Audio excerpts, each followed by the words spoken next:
I'm Diane McCullough. And I'm Andrew Ivamy. This is episode 16 of Fan vs. Fan for The Flash with Time Travel. Time travel! We went back and got apples! Apples! You ruptured the time continuum. Yeah, it's like I'm living it all over again. How did you find me? I just had a hunch. This new ability of yours, Barry, is dangerous. Whatever tragedy you think you've just averted, time will find a way to replace it. So in tonight's episode of The Flash, we see Barry back in time one day, capturing Weather Wizard very quickly. Then we have Captain Cold and Heatwave and the new Lisa Snart now going on a rampage, kidnapping Cisco, and they find out that Barry Allen is the Flash. Barry's the Flash? Yeah. All right, let's talk pros about this week's episode. Diana, what did you like? I liked this week's episode, and I loved Captain Cold. Ooh. I love Captain Cold. I mean, him and Heatwave are both good, but They Captain play Cold, off each other really well. for some reason, they talk like 1920s mobsters, and I shouldn't like it, and I do. I love it. It's just the right amount of cheese. It's just the right amount of cheese. They play off each other really well. Like, Heatwave got a little bit more action, I think, in that first initial fight sequence, but Captain Cold definitely got some better dialogue out of this. But then, like, the whole time, though, like, when they're talking to a mobster and they sound like mobsters, fine. But when Captain Cold's just talking to Barry and he's still like, I'm gonna release your identity, Shane. Why do you talk like that, Captain? Aren't you from Central City? He's Nobody old-timey and talks cool. like that. He's old-timey and cool. What do you want from We're him? not gonna just make cool puns the whole time. You're cold as ice.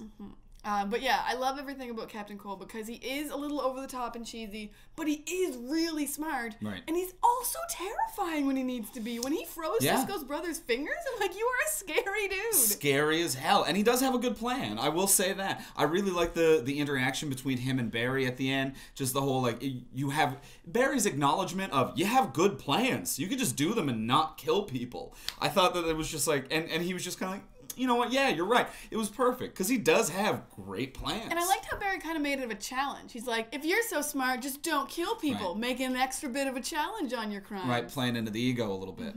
Yeah. And also, I love that he's so honest. Like, they have that confrontation. He's like, I don't do crime because I need money, as prefaced by the fact that they have a gun that makes gold now. They have a gun that makes gold. That dude just loves crime. He loves crime. Like, obviously you don't need the money when you're just Right. like, I'm going to use this gun that makes gold to rob money. Right. It's actually kind of charming, and it's one of my pros for this episode, and I think going to be one of my pros for this series with the Rogues Gallery now, is the fact that they're just some people who love crime. I kind of like the fact that they reached this agreement now that Barry was just like, be cool, don't tell people I'm Barry, commit crimes, don't kill people. We're just going to have fun with this. It is the best hero-villain playful explanation that I think I could ask for in a show like this. Because, yes, these villains, if they really wanted to commit crimes, could go to a city that doesn't have The Flash in it and commit crimes there and get away with bigger crimes. But he's just like, no. We're just having fun. Me and you, we're going to play around with this. It's going to be the Rogues Gallery. You're going to try to catch us. Let's just have a great time. And that was the subtext, obviously. I'm paraphrasing to an extreme degree. But I look forward to that playing out in future episodes, and I love that back and forth tonight. Now, that being said, I understand why villains who like crime would want to be in a city with a superhero because it's more challenging. But I found it pretty unheroic of Barry to be like, if you don't tell anyone my identity, I'll let you keep doing crimes. Yeah, that was Like, super that's weak. pretty- That was super weak heroics You never see there. Batman just letting guys go because they might know who he is. Right, right. That's pretty Yeah, it's never like a villain selfish. finds out that he's Bruce Wayne. He's like, well, you got me. Let's just keep letting this ride out Right? for a little while. No, you got to do something selfless. It was a little bit of a brief and short write-off for Barry at the end, but it did make me more excited for future episodes than it did make me disappointed in this episode. Yeah, so it made me more excited for the potential. I'm not super complaining because it was a really fun scene. Right.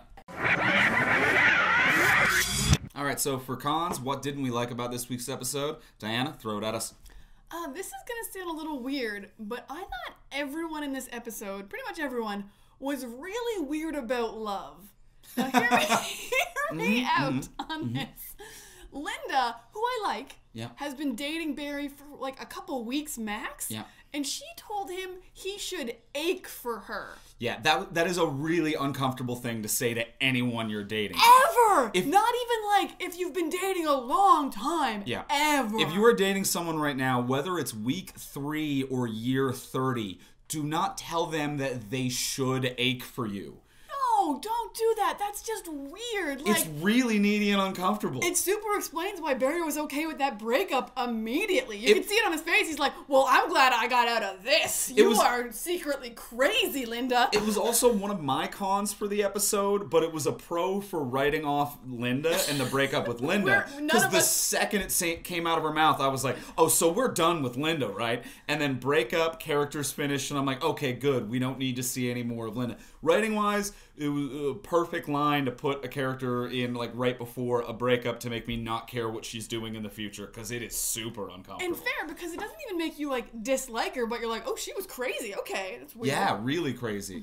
Yeah, it's amazing how much crazy that conveyed to the point that I was like, yeah, Barry, break up with crazy Linda and date your kind of sister. That makes me more comfortable now. That's how crazy that line was. Yeah, very uncomfortable. But she wasn't even the only one, because then everyone was weird about what love is, because, like, Iris doesn't love Barry if Barry is available, apparently. Right.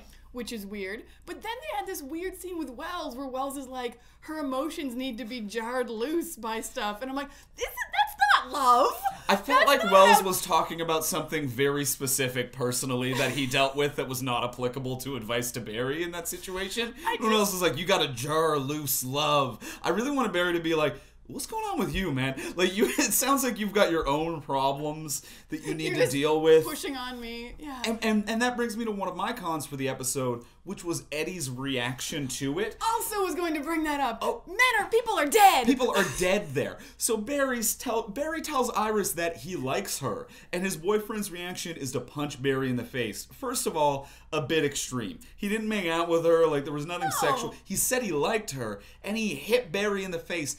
At a homicide scene, there was a man's body turned to gold in front of Eddie. And Eddie was like, you know what? Now is the time to work this out. There were grieving families outside. Yeah. And Eddie was like, this time, like, I'm not going to do my job. I'm not going to keep my personal life separate. Everyone had super weird connections to love this episode. Yeah. Everyone was really odd about it.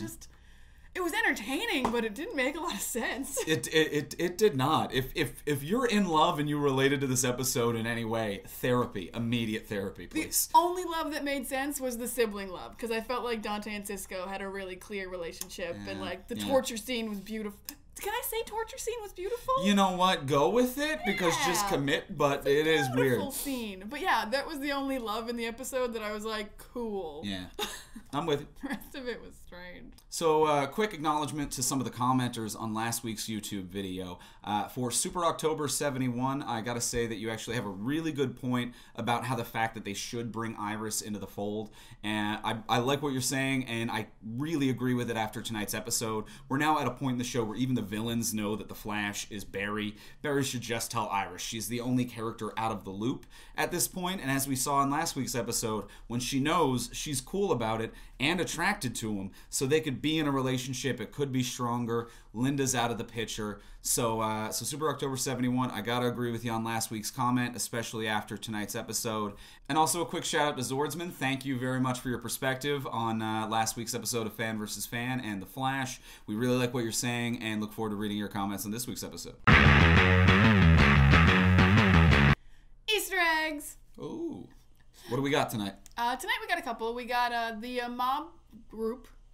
You know those mob groups? Yeah, the those mob group groups that the Rogues take out, because there's a bunch of them now. You can't even name them all. Yep. Is the Santini family. So Raphael Santini is actually a Gotham mobster, but they're just going to move him here, because we got no Gotham in this universe. I get you. And he's actually kind of like a Penguin rival for top mobster in Gotham. Okay. So they just moved him in around here, and he's dead now, so bye. Santini crime family is done. Replaced with Rogues Gallery and some ice guns. And the other really big Easter egg this episode is we got the premiere of Lisa Snart. Yeah. So Lisa Snart is obviously Captain Cold's sister, and she's a comic book character called the Golden Glider. Now, in the comic books, she has a couple different stuff that she does. She's an Olympic figure skater who gets these, like, skates that make her be able to skate everywhere. They have, like air cushions in them. She skates all over the place. That seems only mildly useful. It's not unuseful. It's not a hindrance. I said mildly. And she has, like, she likes things that flash, so she gets, like, gems that hypnotize people and stuff. Okay. As far as I know, she's never had a gold gun. Right. She's been the golden glider, but she's never been like, hey, guy who can just make magic guns, I want a gold gun. Right. Which was definitely a high point of the episode. Where like, she just wished like a genie, and Cisco made her a gold gun. And another really quick Easter egg that I'm not even sure was intentional, but Captain Cold really emphasized the word Sterling during a scene with Cisco, the first scene he had. And a guy who used to write the Cisco's comic was Sterling Gates. Oh, okay. So he wrote New 52 Vibe comics. Okay. So, and they've done this before where they mention writers' names. They really enjoy doing that. Just a little nod. Yeah, just like, hey, you're Cisco. This guy wrote you. Hey, Sterling. Hey, Sterling. Hope you noticed your shout out. I'm Diana McCullough. And I'm Andrew Ivamy. This has been episode 16 of Fan vs. Fan for the Flash. If you want to tweet along with us next week, you can follow us on Twitter at Dorkshelf. Here's a nice box for you to do that. Ooh, and also be sure to subscribe in this lovely little box that I'm going to hold right here. I'm going to make mine maybe like go over... No, my box. Get it out of there. No, follow on Twitter. Follow me on Twitter. Ha ha ha.